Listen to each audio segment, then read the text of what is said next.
The guard squinted in the vibrant heart of Lagos, Nigeria, where the skyline shimmered with ambition, stood BrightStar Industries, a titan of West African commerce. Its towering headquarters, with sleek tinted glass and polished marble floors, was a beacon of innovation. This multi-billion-dollar empire led the charge in clean energy technology and smart home devices, earning global acclaim. Inside, hundreds of employees in crisp uniforms moved with purpose, their voices echoing through the corridors. Yet behind the gleaming facade and glowing corporate logos, a secret simmered, a secret known only to one man, the true owner, Samuel Kofi. Samuel was no ordinary billionaire. At just 32, he was one of Africa's youngest self-made moguls, a visionary who'd built BrightStar from a small startup in his university dorm. His innovations powered homes across the continent, and his wealth was the stuff of legend. But Samuel was a ghost in the public eye. No interviews, no social media posts, no red carpet appearances. His face was a mystery, his life a carefully guarded enigma. Why? Because Samuel was weary of the shallow, gold-digging world that came with his fortune. He learned the hard way that wealth attracted vultures. Women flocked to him, drawn by the allure of private jets, sprawling mansions, and designer wardrobes. They whispered sweet words, batted their lashes, and promised love, but it was always a lie. They loved his bank account, not his soul. One betrayal stung the most, a fiancée who'd seemed genuine, only to be caught plotting to siphon his wealth with her lover. The humiliation scarred him. Never again, he vowed. I want someone who sees me, not my money. So Samuel hatched a daring plan. I'm going to disguise myself as a janitor in my own company, he told his closest confidant Kwame, his assistant and childhood friend, over coffee in his minimalist penthouse. Kwame nearly choked on his drink. A janitor? You, scrubbing toilets? Samuel, you're worth billions. Samuel's eyes gleamed with resolve. Exactly. I need to know how people treat me when they think I'm nobody. I want to find someone who loves me for my heart, not my wallet. Kwame leaned back, skeptical. This is crazy, man. You'll be mopping floors while your boardroom debates stock prices. Samuel grinned. If a woman can love me at my lowest, she deserves my everything. The next morning, Samuel transformed. He shaved his head, traded his tailored suits for a baggy second-hand uniform, and slipped on cheap plastic sandals. A battered cap shaded his face, and he dusted his skin with powder to look weathered and older. He practiced a hoarse, tired voice, shedding every trace of the polished billionaire. Samuel Kofi was gone. In his place stood Tetteh, the new cleaner at BrightStar Industries. At the staff entrance, a burly security guard eyed him suspiciously. Name? Tetteh, Samuel replied, his voice gravelly. He handed over a fake ID meticulously crafted by Kwame. First hallway on the left, find the cleaning supervisor. Samuel nodded, stepping into the bustling headquarters. The air buzzed with activity, employees rushing between meetings, phones ringing, heels clicking on marble. Yet no one spared him a glance. He was invisible, just another faceless worker in a sea of ambition. In the cleaning department, Ifua, the no-nonsense supervisor, barely looked up from her desk. Her badge gleamed, Ifua Mensa, head of janitorial services. You're Tetteh? She asked, her tone clipped. Ground floor, hallways, lobby, restrooms. Supplies are in the storeroom. Don't slack. Yes, ma'am, Samuel said, grabbing a mop, bucket, and gloves. The work was brutal. Restrooms reeked of neglect. Floors were caked with dust, and the humidity made every task harder. His back ached, his hands burned from harsh chemicals, but Samuel pressed on. He wasn't here to clean. He was here to observe. He watched the employees. Some were polite but distant, offering curt nods. Others were haughty, barking orders like he was beneath them. Most ignored him entirely, their eyes sliding past as if he were part of the furniture. Weeks passed, and Samuel settled into his role as Tetteh. He arrived before dawn, left after dusk, and kept his head down. He learned the rhythms of BrightStar, the cliques in the cafeteria, the gossip in the break rooms, the power plays in the boardroom he secretly controlled. Kwame checked in nightly, half amused, half concerned. You're really doing this, huh? Kwame said one evening, dropping off takeout at Samuel's modest apartment, a far cry from his penthouse. No regrets? Samuel shook his head. I'm learning who people really are. The masks come off when they think you're nobody. One humid afternoon, everything changed. Samuel was scrubbing a corner of the staff cafeteria when he noticed a young woman sitting alone. Her name was Amma, a junior IT assistant. She ate plain rice from a small chipped container, her shoes scuffed, her bag held together with makeshift stitches.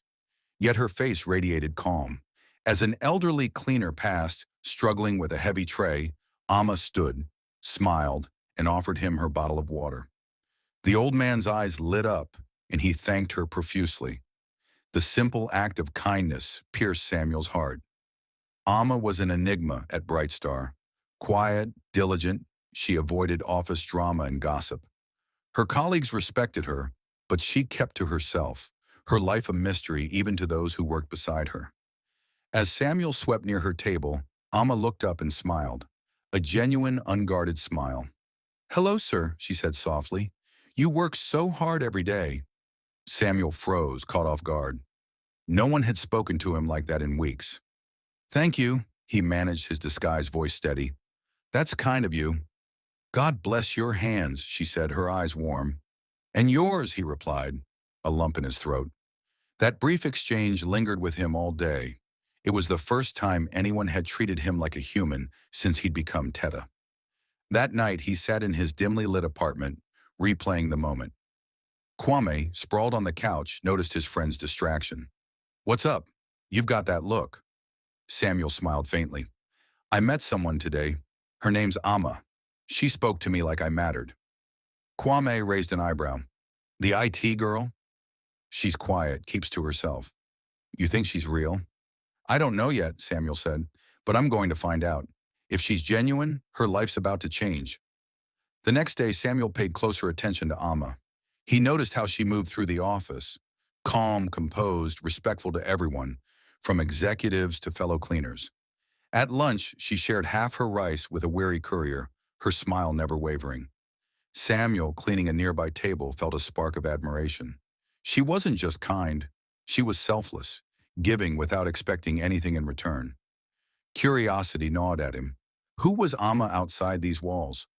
After work, he followed her at a distance, careful not to be seen. She walked for 20 minutes under the fading sun, her steps steady, her posture uncomplaining. She entered a modest, aging apartment block in a quiet neighborhood. The building was clean but worn, its paint peeling, its windows small. Samuel stood across the street, watching her disappear inside. "This is her life," he murmured. "No car, no luxuries, yet she carries herself like a queen." That night he called Kwame. "Amma's different. She lives simply, gives generously. I want to help her, but she can't know it's me." Kwame leaned forward. "What's the plan?" "Find her landlord, pay 6 months of her rent anonymously, and dig into her file. Why is she still a junior assistant? She's smarter than half the IT department." Kwame whistled. "You're going all in, huh? Consider it done." The next morning, Amma arrived at her building to find her landlord waiting, a wide grin on his face. "Good news, Amma. Someone paid your rent for 6 months. No name, just a cash transfer." Amma's jaw dropped. "What? Are you sure?" "Positive," he said. "They said it's a gift. You're covered till next year." Tears welled in her eyes. "Thank you, God," she whispered, her heart lighter than it had been in months. At work, she spotted Samuel mopping the hallway. Unable to contain her joy, she approached him. "You won't believe what happened," she said, her voice bubbling. "Someone paid my rent for 6 months. No name, no explanation." Samuel, feigning surprise, widened his eyes. "That's incredible. God works in mysterious ways." "I just wish I could thank them," she said, her smile radiant. He looked at her softly. "I'm sure they know you're grateful." As days turned to weeks, Samuel and Amma's interactions grew. She greeted him daily, shared small talk, and even offered him half her lunch one day when he looked exhausted. "You need to eat," she insisted, pushing her container toward him. "I can't take your food," he protested.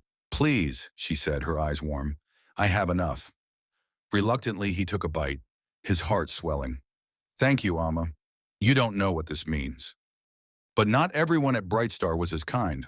Victor, the company's pompous general manager, was a man who thrived on power. Dressed in bespoke suits, flashing the latest gadgets, he strutted through the office like a king. Employees feared him. Some women fawned over his wealth.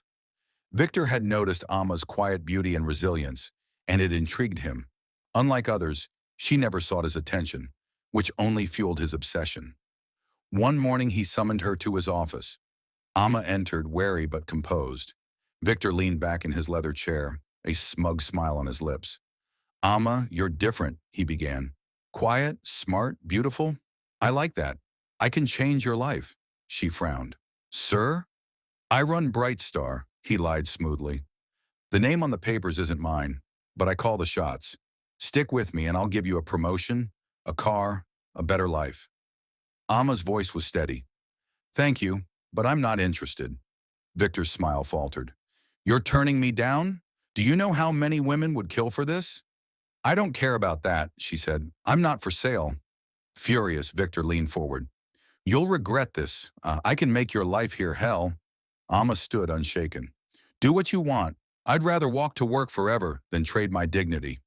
From that day, Victor became vindictive. He piled extra tasks on Amma, criticized, critiqued her work in meetings, and spoke to her harshly in front of colleagues. But Amma endured, her spirit unbroken. Samuel, watching from the shadows, noticed everything. The way Victor glared at her, the extra reports she stayed late to finish, the exhaustion in her eyes. His anger simmered, but he bided his time. One afternoon during a break, Samuel approached her in the hallway. "You okay?" he asked gently. "I see how Victor's treating you." Amma sighed, managing a smile. "It's just a tough day, but I'm fine." He hesitated, then said, "I saw you share your lunch with that courier yesterday." "You didn't have to," she shrugged. "It felt right.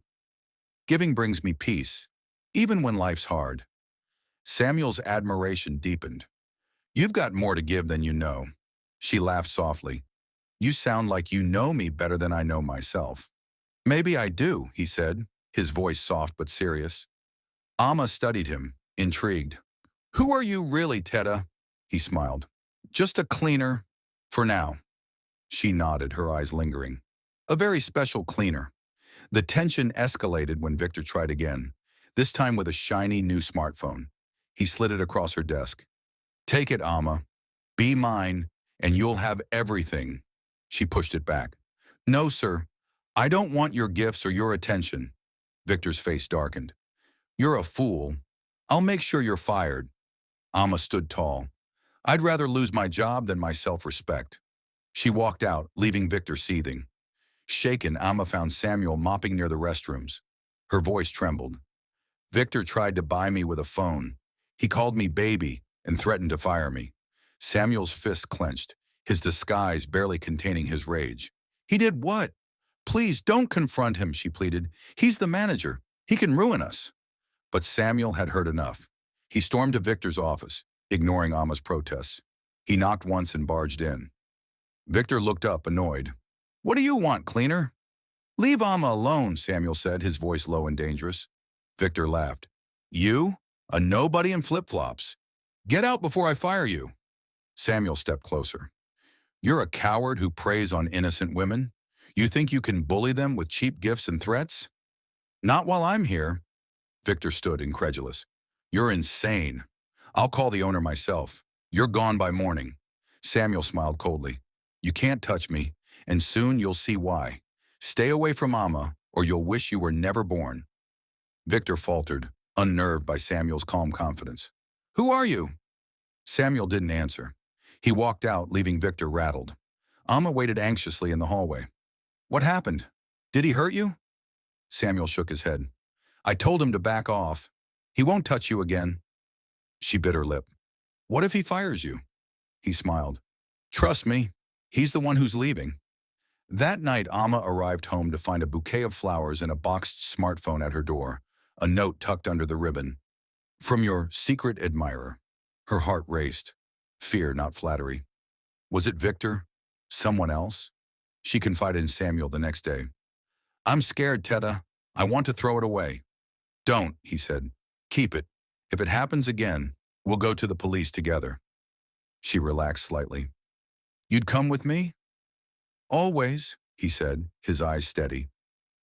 Days later, Amma was summoned to Victor's office. Bracing for the worst, she entered. Victor's smile was forced. Congratulations, Amma. You're promoted to lead technical assistant. New office, better salary, company car, and an apartment. Amma's knees weakened. Is this real? Very, Victor said, his tone flat. The owner called this morning. It's done. Tears of joy spilled down her cheeks. She ran to find Samuel, who was sweeping the lobby. Tetteh, she called, breathless. I got promoted. An apartment, a car, everything. His face lit up. Amma, that's amazing. You deserve it. She grabbed his hand, laughing. I'm going to spoil you now, my friend. He chuckled. I'll hold you to that. Behind closed doors, Victor fumed. Who's this owner bypassing me? He muttered, slamming his desk. Promoting her without my input? She's sleeping with him, I bet. His jealousy burned, plotting revenge. Meanwhile, Amma's new life began. She moved into a sleek apartment, drove a company car, and thrived in her new role. But her heart lingered on Samuel. His kindness, his quiet strength, she couldn't shake him. One Saturday, she invited him to her apartment. They laughed over childhood stories, shared yall of rice, and relaxed in the cozy space. As the evening wound down, Samuel took a deep breath. Amma, I need to tell you something. She tilted her head. What is it? He looked into her eyes. I love you. Not because of your promotion or this apartment. I love your heart, your strength, the way you treat everyone with respect. I felt this for a while, but I waited to be sure. Amma's breath caught. You love me? Yes, he said softly. But I don't want to rush you. Take your time. She looked down, her mind racing. I wasn't expecting this. You're my friend, and I care about you, but I need to think. He nodded. I'll wait, Amma. No pressure. The confession shifted something in Amma. She lay awake that night, replaying his words, his earnest gaze. She liked him, more than she'd admitted. But love? She wasn't sure. Her past had taught her caution. Men often hid motives. Still, Samuel seemed different. At work, Amma confided in Nadia, a chatty HR colleague, during lunch. Someone told me he loves me, Amma whispered.